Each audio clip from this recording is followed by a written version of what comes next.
Today, we're talking about water, but not just H2O. We're looking at how water connects human stories across thousands of years and thousands of miles. It's like a current that carries, well, more than just ships. It carries our memories, our traditions, our entire legacies. So let's dive right in.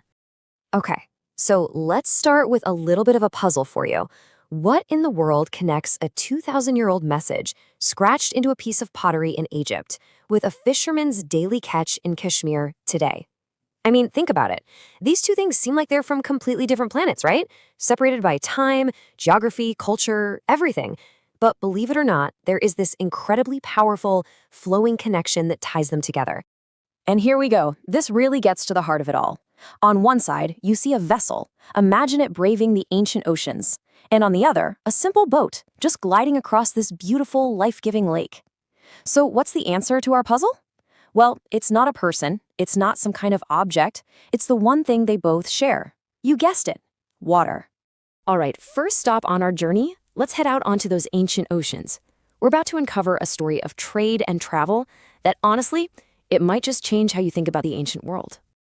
Just to set the scene, we're winding the clock back, way back. 2,000 years. And this isn't going to be some dry history lesson, I promise. This is about uncovering a human connection that has literally been sitting there waiting for 2 millennia. Just waiting to be found again. So here's what's so wild about this whole thing. It's the where. Archaeologists didn't find this piece of evidence in India. No, they found it thousands of miles away, in Egypt, in the Valley of the Kings of all places. It just blows my mind, and it really shows you the incredible, incredible reach these ancient seafarers had. So what did they find? The proof was etched onto a simple shard of pottery. The script? It's called Tamil-Brahmi, which comes from southern India. But here's the coolest part. It wasn't just a random symbol or a marking. It was a name, a person's name, Sikai Koran. And just like that, this huge abstract idea of a trade network becomes so personal. It's not just about spices and goods anymore.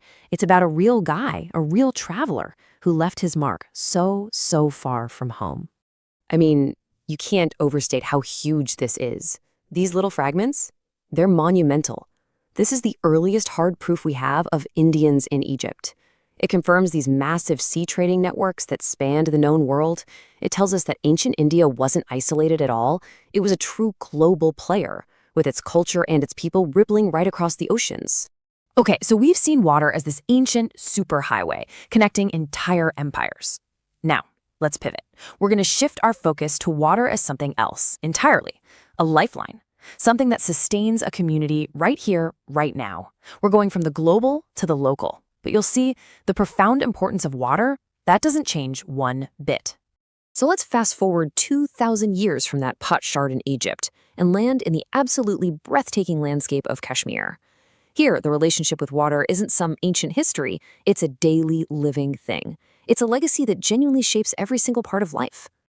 Welcome to Kashmir. You see these waters, like Dal Lake and Waller Lake, they are so much more than just a pretty picture. They're literally the heart of the community. This is where the food comes from, it's where people make their living, it's the source of a culture that has been passed down for generations and generations.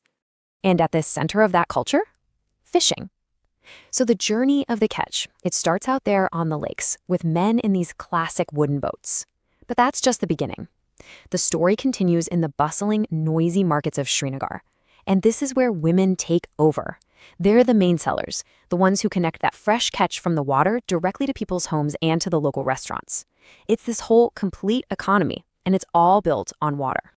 Now, Kashmir gets some seriously harsh winters, so how do you survive? Well, over time, the community developed these really ingenious traditions. You've got fakhre, which is smoked fish, and hugad, which is sun-dried fish. And listen, these are way more than just clever ways to preserve food. They show this deep understanding of the seasons.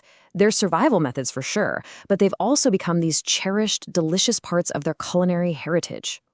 So, why is this so important right now?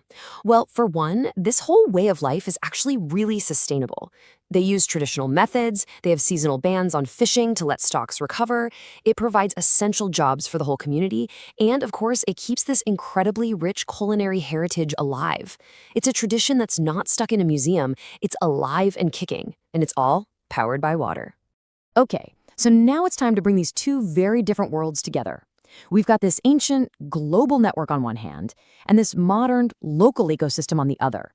So what do they both tell us about our fundamental relationship with water? This really lays it all out, doesn't it? Let's break it down. For the ancient traders, water was an international highway. It was proof of their incredible global reach. For the culture in Kashmir, water is a local lifeline, the thing that sustains the entire community. One story confirms a piece of history that was almost lost. The other preserves a heritage that's alive today. You see? Two totally different scales, two totally different time periods, but that one single common element, water. It's the ultimate connector, and it's the ultimate sustainer. And maybe the most powerful lesson in all of this comes from Kashmir. This idea, when seasons are respected, traditions endure, and waters continue to give. That is it's timeless wisdom, isn't it?